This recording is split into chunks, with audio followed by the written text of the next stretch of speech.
아빠가 처음이라 그래 라고 하죠.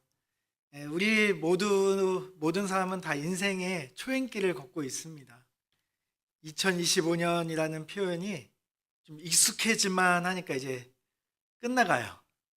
예, 제가 이렇게 주보에서도 2026년이라는 표현을 입에 담을 때마다 계속 어색함이 느껴집니다.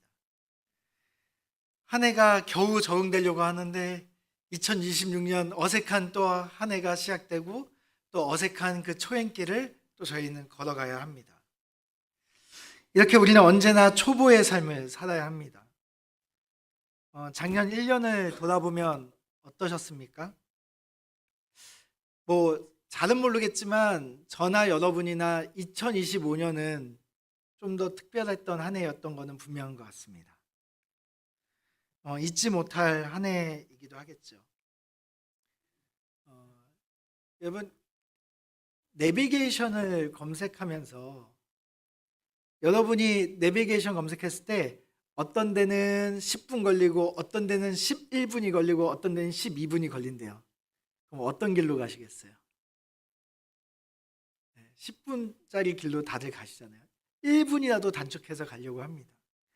우리가 2026년을 맞이하면서 우리의 인생이 좀 단 하나의 착오도 없이 정말 시원하게 딱 막힘없이 고속도로를 쭉 달려서 정말 우리가 편안하게 2026년이 가기를 모두 소원하실 겁니다.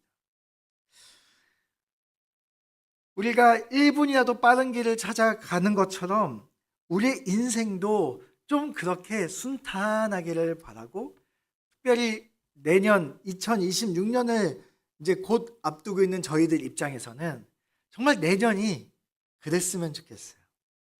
올 한 해가 다사다난했다. 생각해보면 매년 연말 때마다 그 얘기는 했던 것 같아요.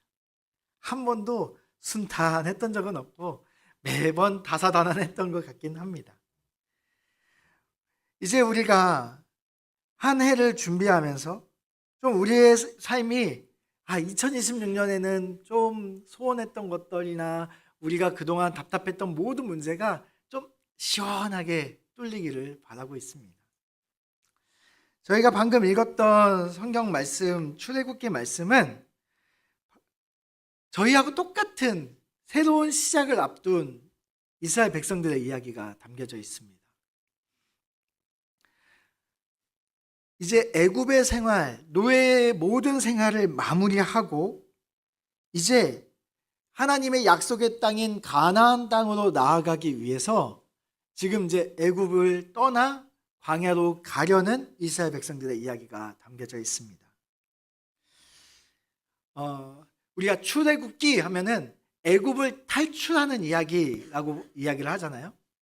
그래서 우리는 이 출애굽기의 그 두꺼운 내용이 애굽을 탈출하는 이야기라고 생각을 하지만 그건 4분의 1밖에 되지 않습니다.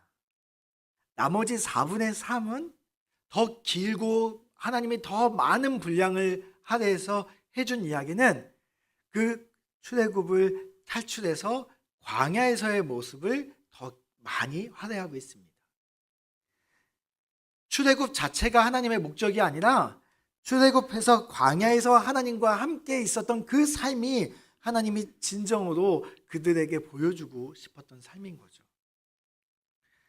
자, 출애굽하는 이스라엘 백성들은 어떤 마음이었을까요?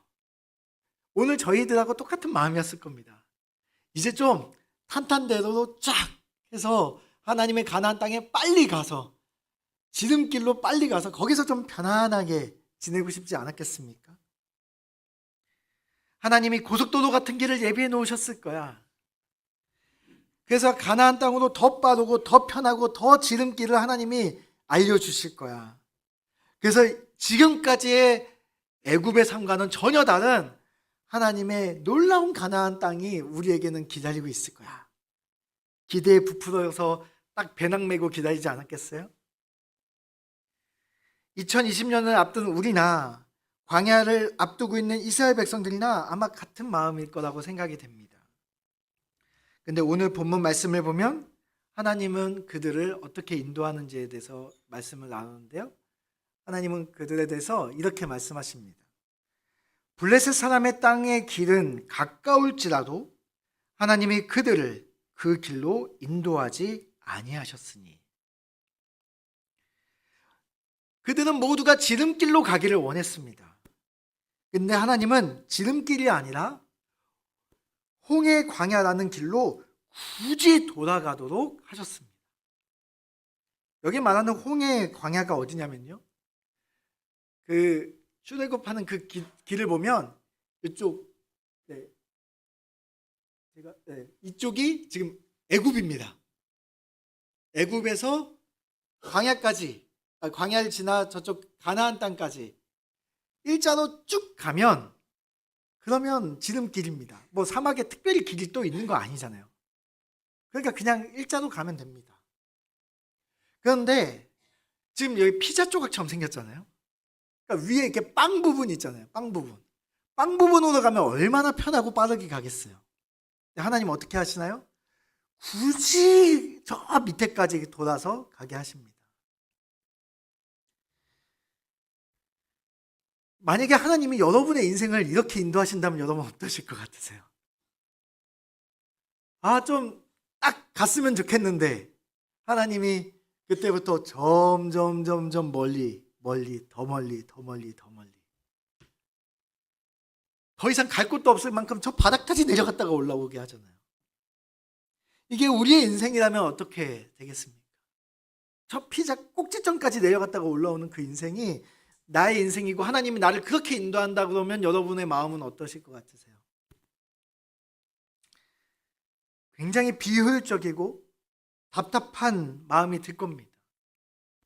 내 마음 같지 않은 그 내 인생 마음에 드시겠어요? 마음에 들지 않을 겁니다.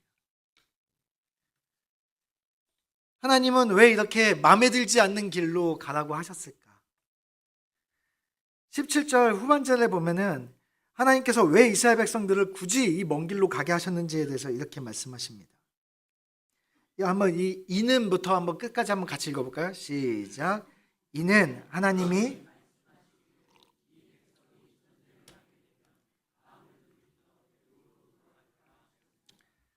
하나님이 지금 빠른 길을 몰라서 그렇게 하시는 게 아니에요.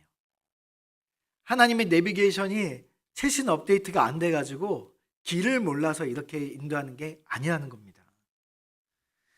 지금 하나님께서는 이스라엘 백성들의 마음이 준비되지 않았기 때문에 돌아서 굳이 간다고 말씀하시는 거예요.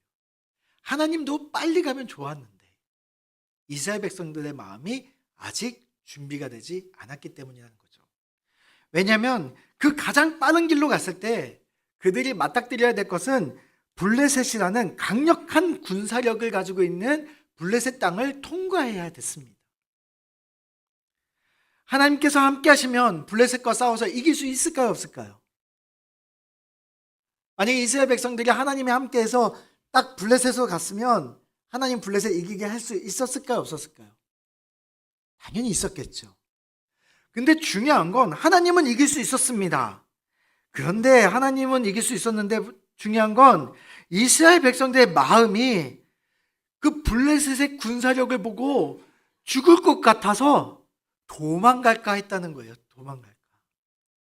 하나님은 이길 수 있는데 이스라엘 백성들이 하나님과 같이 그들과 싸울 마음의 준비가 안 돼 있었다는 겁니다. 이제 갓 노예 생활에서 벗어난 이스라엘 백성들은 오합지졸이었습니다. 여기 성경에 보면 그들이 전투 태세를 갖추고 걸었다고 되어 있거든요. 아니 어제까지 노예 생활하던 사람들이 전투 태세 갖춰봐야 뭐 하겠어요?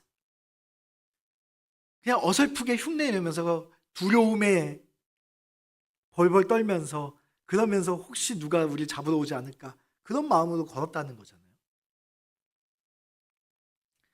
그런 오합지졸 이스라엘 백성들이 강력한 블레셋 군대를 마주치면 그 마음이 두려움에 사로잡혀서 애굽이라는 강대국 밑에서도 두려워서 벌벌 떨던 이스라엘 백성들이 더 강한 블레셋을 만나면 어떻게 되겠어요? 그들 앞에 우리는 꼼짝 못할 거라고 생각하고 도망갈 거라고 생각하신 거죠. 그래서 아유 차라리 노예로 생명이라도 붙어있을 때가 낫지 하고 도망가더라도 어디로 도망가요? 애굽으로 도망가는 거예요. 그 고통스러웠던 애굽으로 돌아가는 거예요. 우리의 인생이 그렇습니다. 우리는 좀 이렇게 삶이 좀 나은 방향으로 선택하기를 원하지만 우리 마음의 상처와 우리의 발목을 잡는 과거의 어떤 아픔이 우리로 하여금 꼭 신기하게 더 나은 방향으로 선택하지 못하게 하고 발목을 잡고 계속해서 더 안 좋은 선택, 예전과 똑같은 선택, 이전의 내 고통스러운 삶으로 다시 날 돌아가게 만듭니다.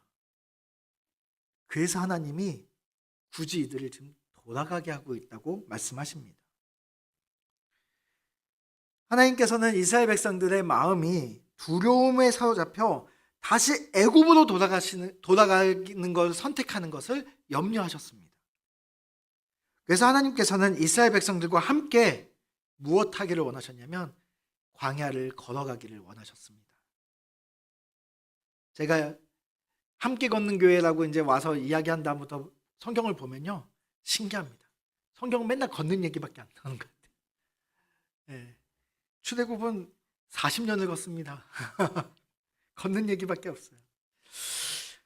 하나님이 이스라엘 백성들과 함께 그 광야를 걸어가면서 그들의 마음이, 그 연약한 마음이, 상처투성이었던 그 마음이 나보다 조금만 힘센 사람이 나타나면 두려움에 벌벌 떨던 그 마음이 믿음으로 단단하게 성장하기를 원하셨던 거예요.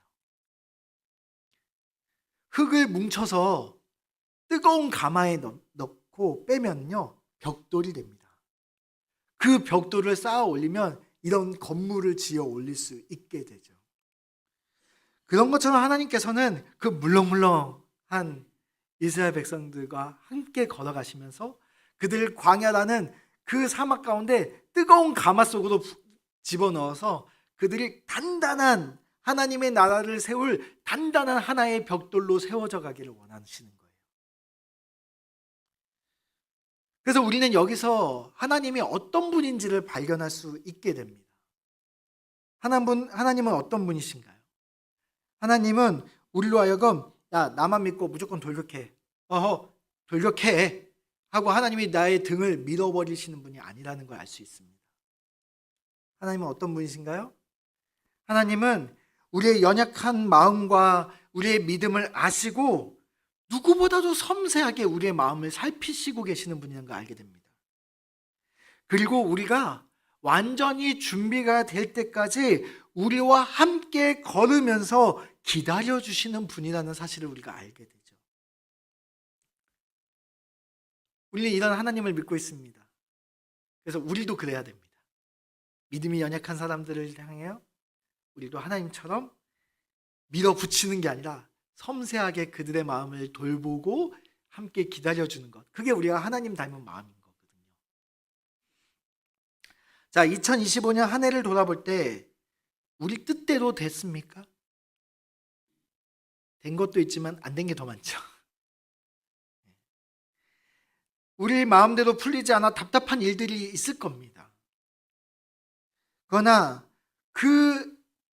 내 생각에는 왠지 멀리 돌아가는 것 같은 그 삶이 하나님이 우리로 하여금 너 좀 괴로워봐 하고서 괴롭히는 시간이 아니라는 거예요.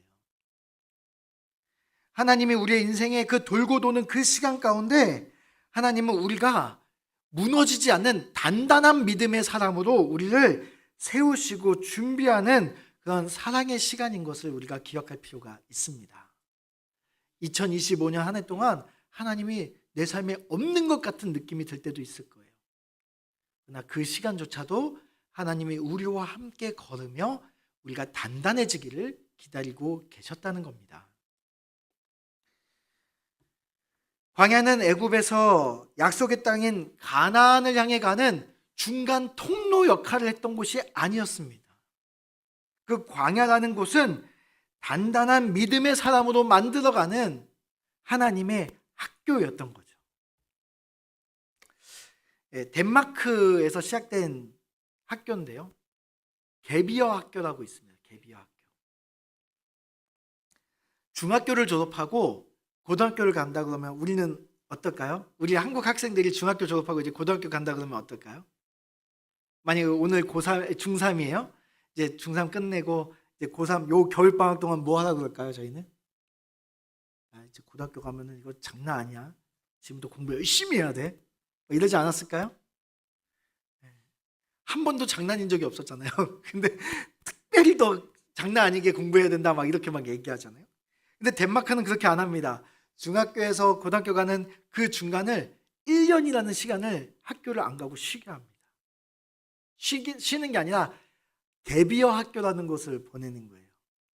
거기서 뭐 하냐? 거기서 인성을 배웁니다. 그리고 예술 활동을 합니다. 그리고 체육 활동을 합니다.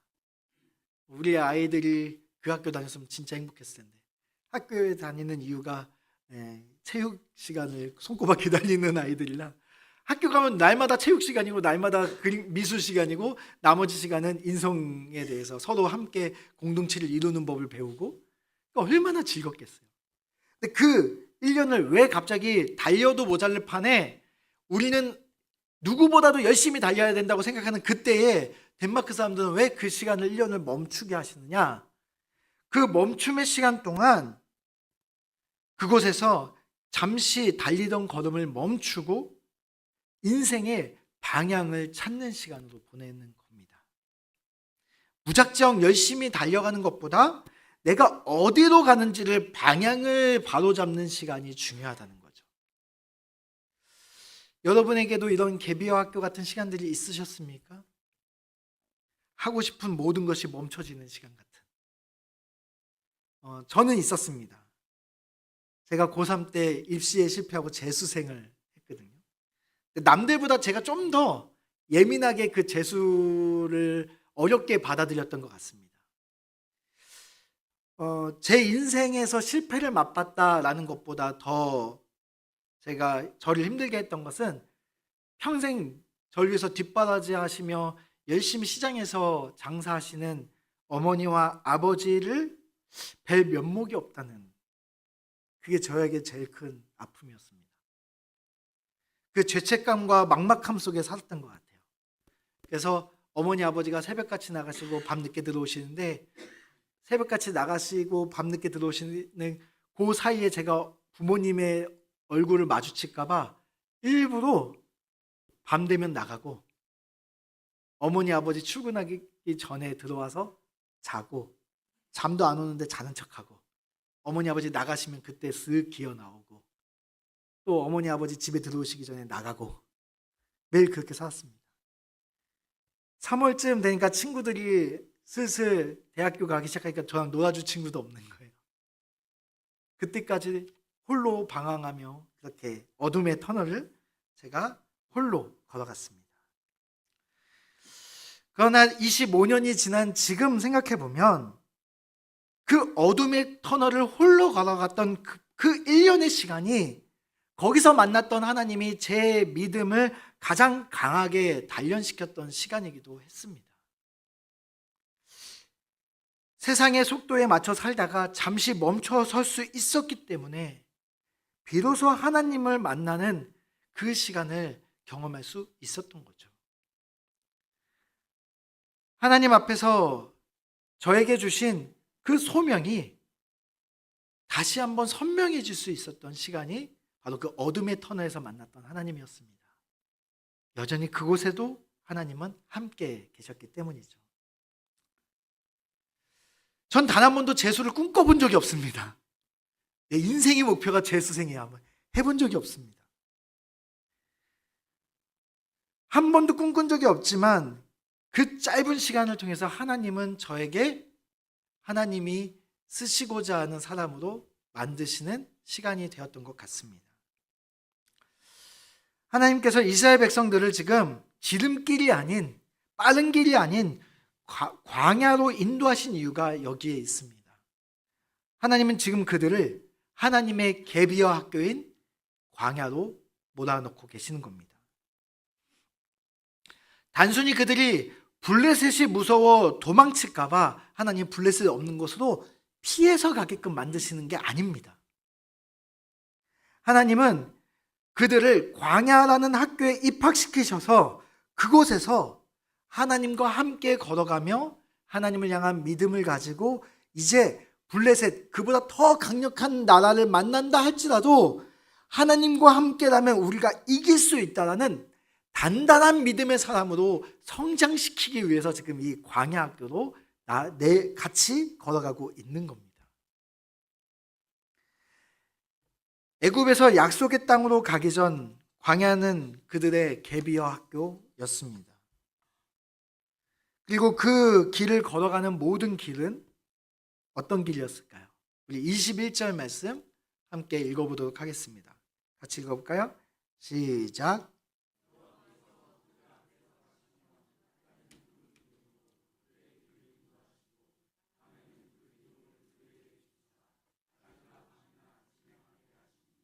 네, 그들은 광야에서 함께 걷는 법을 배웠습니다. 누구하고 함께 걸을까요? 먼저는 앞서 가시는 하나님과 함께 걷는 법을 배웠습니다. 그리고 그 이스라엘 공동체가 함께 걷는 법을 배웠습니다. 광야는 춥고 배고프고 아주 위험한 곳입니다. 낮에는 덥기까지 했습니다. 오히려 그 혹독한 광야가 반대로 그렇기 때문에 하나님이 우리와 함께 하신다는 것을 가장 선명하게 느낄 수 있는 공간이기도 했습니다. 낮에는 강렬한 햇빛을 막아주는 구름 기둥으로 하나님이 나와 함께 하심을 경험할 수 있었고, 밤에는 불 기둥으로 나의 앞길을 밝혀주시며 추위를 막아주시는 것을 바로 눈으로 볼 수 있는 곳이었습니다. 그래서 광야에서는 하나님이 저 멀리 저 하늘 우주 끝에 계시는 분이 아니라 지금 당장에 나의 추위를 막아 주시는 분, 지금 당장 이 어두운 밤에 내 앞길을 밝혀주시는 분, 당장에 저 뜨거운 햇빛을 막아주시는 분, 지금 당장에 내 배고픈 배를 매일 만나라는 양식을 통해서 공급하시는 분으로 경험되어지는 곳이 바로 광야였습니다. 나의 갈 길을 비추시는 그분을 매일매일 경험하는 그 광야가 바로 우리가 하나님의 살아계심을 선명하게 느낄 수 있는 공간이었던 거죠. 광야는 하나님과 함께 걷는 법을 배우는 가장 중요한 학교였던 것입니다.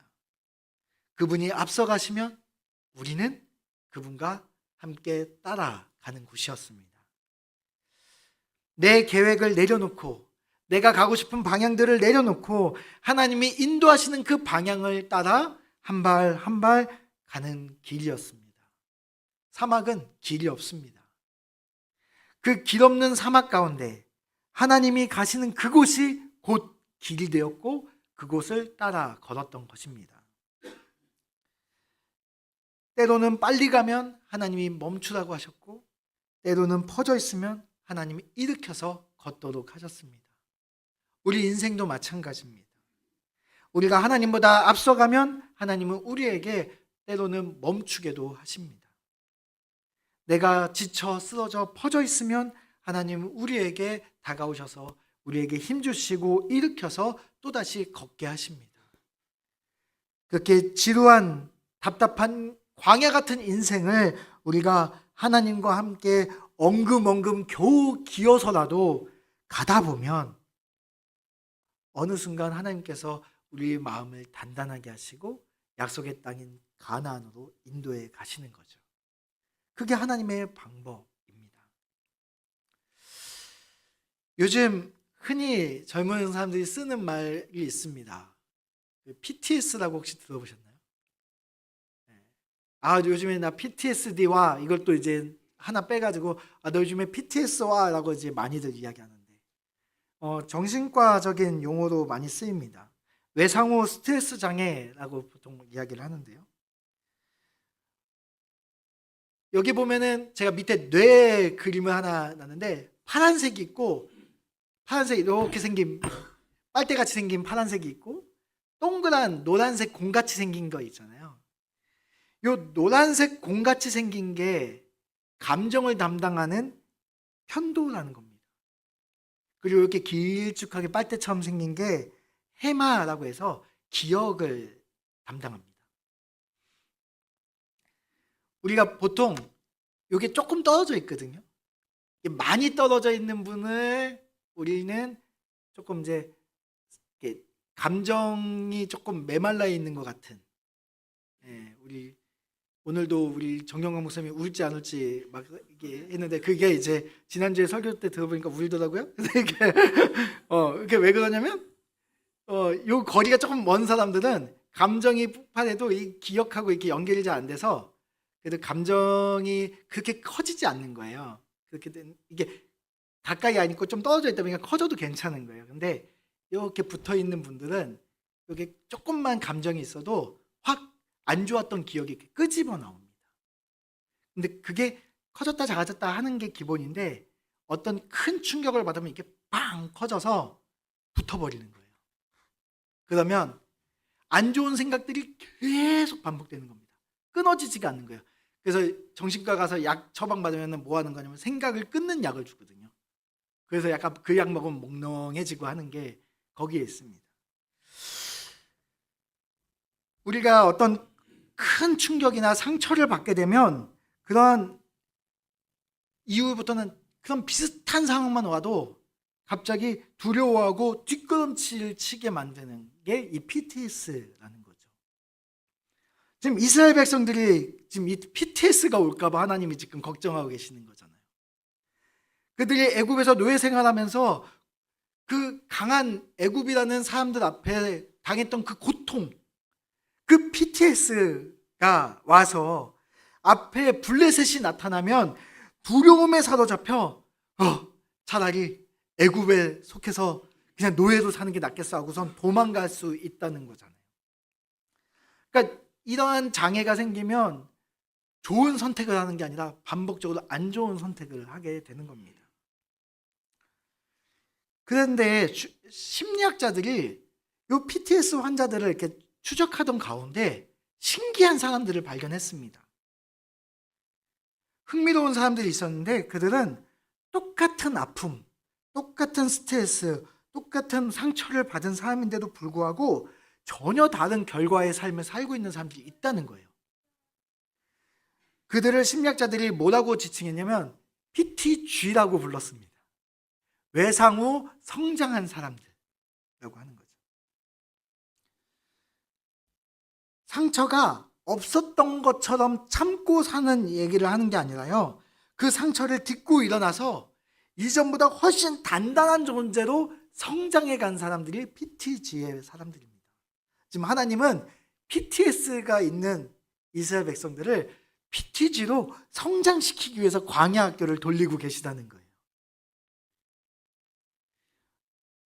애굽의 상처를 딛고 일어나서 이제 단단한 존재로 성장하기를 하나님께서 지금 원하고 계시는 거죠.